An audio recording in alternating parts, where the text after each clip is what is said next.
Live. 152 for 7. See, the main talking point in this mid-innings is the decision by Shubman Gill that India will bowl first after winning the toss.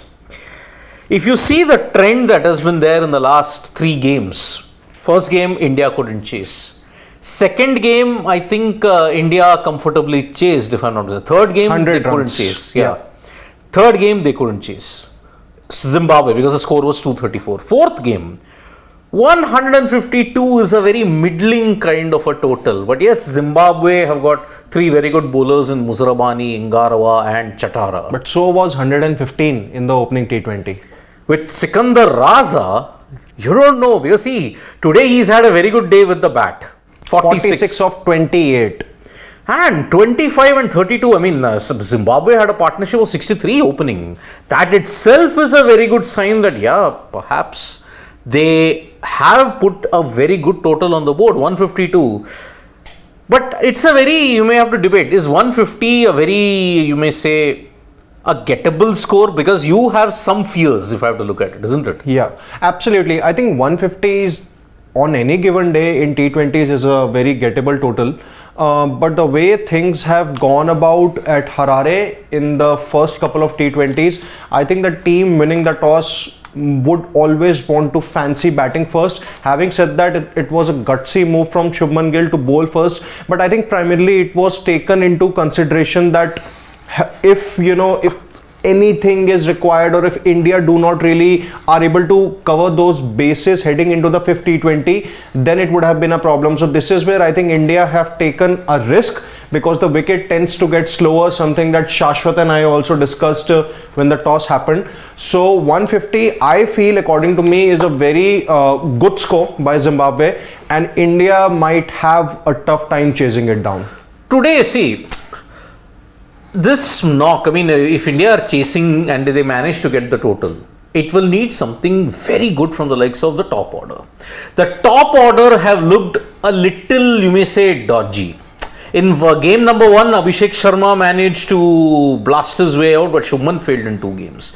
The third game, he came into his own, but then in strike rate was a problem. Yes. Here, if you look at it, see, what is the ideal strike rate range he should be in? 130, 140, or is that too little for this particular? 130 or 140 is pretty much a very good strike rate in these kind of conditions, because they are pretty much sluggish and it's not easy to time the ball. If you remember, in Zimbabwe's innings, they might have gotten off to a good start against the pace bowling duo of Khalil and debutant Tushar, but they didn't really get they found the going tough against Ravi Bishnoi, who was getting the ball to spin a lot. He was getting that drift drift also. So overall, I think for when it comes to the spinners, India are really strong, but Zimbabwe, they may not have those big names in their squad apart from Sikandar Raza, but they can still get the job done. And case in point, first T20. Yeah, the first T20, because look, Khalil got 2 wickets, but then you saw towards the end, the ball was gripping. When he bowled that back of the hand, when he bowled the cutter, it was gripping. And I do mean cutter, not swing, the same troll that Babar Azam unfortunately fell into, calling James Anderson's swing as cutters. Hey, Shashwat and I think that you are a smart guy, isn't it? Yeah, definitely. Not just smart, you're just... But you were saying something else the other day about him. Intellectual smart. What was I saying? That he is even more smarter. Yeah. In what sense? And what we think. I don't know. See, this chase is it's going to be a tricky chase. I agree with what Gulati sir is also mentioning. I feel it's going to be a tricky chase. But when you have a Shubman Gill at the top of the order, he knows how to build his innings, and it's like a tailor-made situation for him. 130, 134, if he plays the same sort of innings he played the last time around, then I think it's going to be a very easy chase for India. But if he has the criticism he got after the last game, that he needs to play more attackingly, and if he sort of changes his approach here, then it might get a little tough here, because Shubman Gill can bat and everyone else can bat around him. They can take on the bowlers. Yashasvi Jaiswal can play the way he does. But again, that's also what Sikandar Raza that was also mentioned, that the wicket we have seen, and even we have seen this, that has gotten slower and slower as the game has progressed. So how well can the Zimbabwe bowlers actually utilize those conditions? That is to be seen. They need to bowl in the right areas. I feel it has to be that between the good length and over pitch, somewhere there where it is difficult for the Indian batters to play from there. You witnessed the good length. You mentioned about the good length area. That's where Washington Sundar has gotten most of his wickets in this series, hitting that good length at Harare. Now the problem is, see, you've got 4 openers essentially, right? Playing in the middle order. Yeah, and absolutely. The top. 1, 2, 3, 4. 1, 2, 3, 4. Shubman, Abhishek, Yashasvi, and Rituraj. Yeah. Now Rituraj has shown that he can take the game deep, and then he can accelerate towards the last 5. That's what he's been doing for the last 2 out of the 3 T20Is that he's done. When he scored that 77 in the second T20 and 49 in the third T20. Exactly. Yeah. Abhishek, on the other hand, either he's fire or he's ice. That is Abhishek Sharma, because 100, but then he's gotten out for 0 and 10 in the next 2 games that's there. So it is a really, really tricky situation. And what about Yashasvi Jaiswal? Because see, Shubman and Yashasvi in the previous game started well, but then they slowed down. Yes. The criticism that all the fans are going to give is, oh, why can't they bat with intent? Maybe the pitch isn't that suitable for intent. Now, if you win with a strike rate of 130, 140 and not 104 or 110, then I think criticism is not merited. Where the criticism is merited is if you bat at 104, 110, but then you lose the game. Yeah. And then even if you drag it, say suppose you needed 10 overs 60, but then you take it to the last ball, then that's a problem. So that is where I think you have to temper your criticism a bit. Shubman, fine. We don't know whether he'll be a certainty even in Sri Lanka. We don't know, because see, the ODI squad is very much, I think it can pick itself. I think Shreyas will come back, KL will come back, Hardik will probably lead the T20I setup in Sri Lanka, probably. Suryakumar Yadav will come. We don't know if Shubman will be a certainty. ODIs? No, I'm talking about the T20. T20. Shubman is a so certainty in Shreyas ODIs. will come back and KL, that is for ODIs. ODIs, I'm talking about. In T20Is, Surya will be there, Hardik will be there. Rishabh Pant might be there. I mean, I don't know whether he'll get an extended break. We don't know. We know that Rohit, Kohli, But Bumrah if you have are to not go there. by Gulati sir's sources, then I think he's getting an extended No, there are no sources. No, not this. By sources, I mean the news that you. there are no sources. told us There is here. no news. What are you cooking, Mr. Siddharth Gulati? Some things are to be kept under the wraps. Under the wraps, okay. No, So but yes, you gave us a tease on sports today only.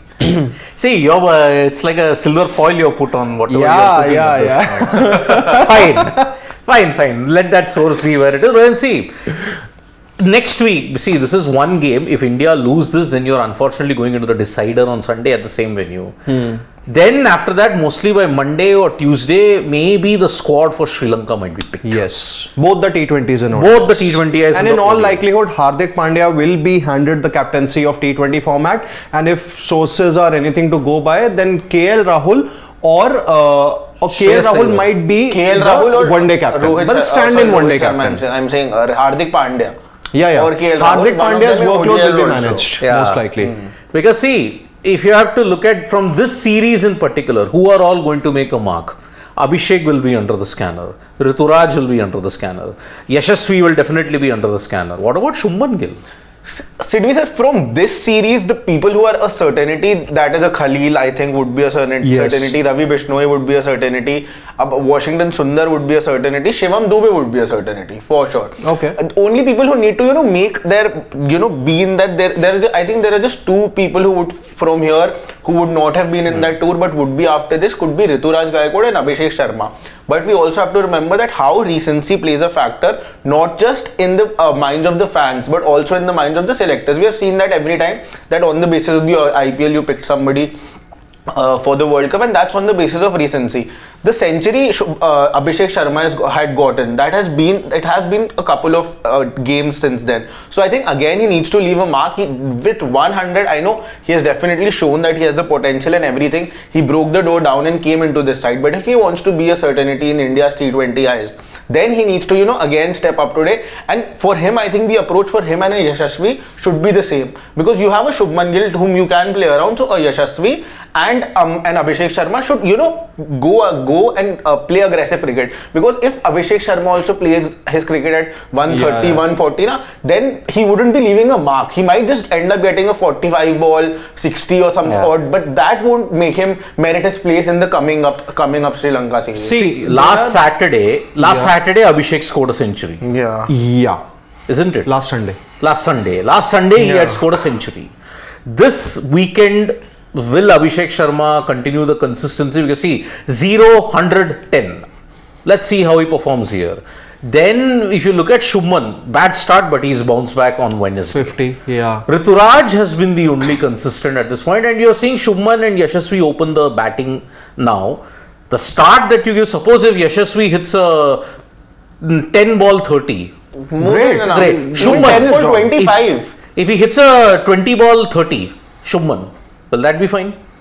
20 ball 30. Yeah. I think the conditions that we have witnessed so far, 20 ball 30 would be okay. But that is 150 strike rate. But at that point, I think then India could, have a little difficulty in chasing those runs, because as he gets 30, then there's no problem. And I don't doubt this team's intent or their skill here. It's just that all the other players, I feel, are the people who are going to take on the bowlers. It's just Shubman Gill here, who in those senses you can be called as an accumulator. See, what worked in the T20 World Cup final? What worked? Accumulator. One guy stood until the very end, and then the others Played hit aggressively. Okay? Yeah. They have a tricky thing, because see, Ngarwa and Muzarabani are not very easy to get away with. They have got the extra pace, they've got the extra bounce, especially the bounce factor makes Ngarwa and Muzarabani very, very deadly. So that's why they have to weather this storm, and 6 overs 40.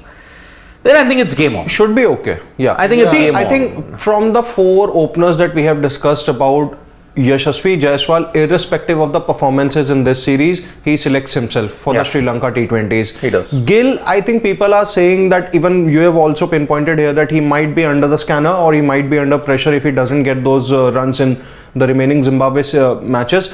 I don't think that that would be the case. He would still be a part of the squad, but it would be interesting to see whether he would be a part of the 11 or not. He would be. I think he would be. Maybe it can happen. But in case of Abhishek Sharma, obviously he needs a couple of scores.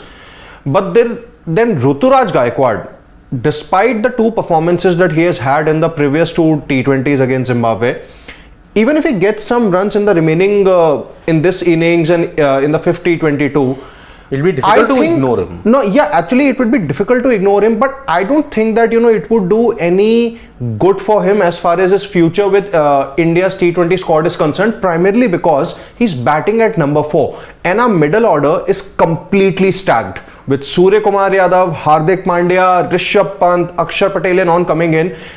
Ruturaj Gaikwad batting at 4, it doesn't really, make sense, because you already have he can bat at 4, that is absolutely fine. But then he would not be a first choice starter despite getting 200s here also. See, so he can't fit in. Simple. Yeah, he can't fit in. Yeah, I feel that any sort of runs at any number can never be, not of any good as far as that is concerned. But what I feel is that after scoring runs in the middle order here, Rituraj has shown that he can be used, in multiple ways. Because what will happen as soon as you go into the Sri Lanka series, and just imagine Abhishek Sharma getting another quickfire 70-80 automatically your backup opener will be Abhishek Sharma. That's absolutely then Rituraj Gaikwad, the only place where he can be a backup is the middle order. So by these runs, what he is proving is that I can he can be that.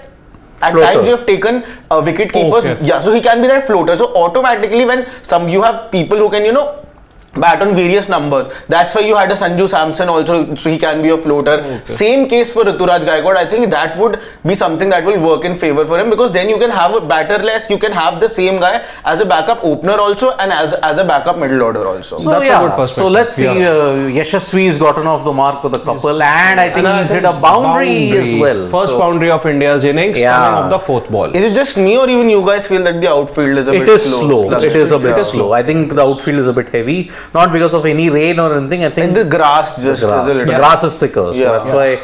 Good start from Yashasvi. Let's see if he can carry on with this. Engarwa and Muzrabani, they have to really tackle them if they have to really get past this chase at this point. So, India winning, or do you think it's going to be a Zimbabwe upset and taking it to the decider? I think India would still win it. My prediction is India. Yeah, even I am also predicting India winning. But it will be a close game. Sure. It won't be I a think walk in the park. India's winning. Yeah. So that's about it then. yeah. Join us for the mid-match. And We'll take your questions too. Yep, we'll Yeah. take your questions. We'll join you for the match end. That's about it for this mid-innings. Good start from Yashasvi. See you soon for the match end. And hopefully India take a series lead. Yeah. Bye-bye. Series. An unassailable series. Unassailable series. Yep. Bye-bye. Subscribe.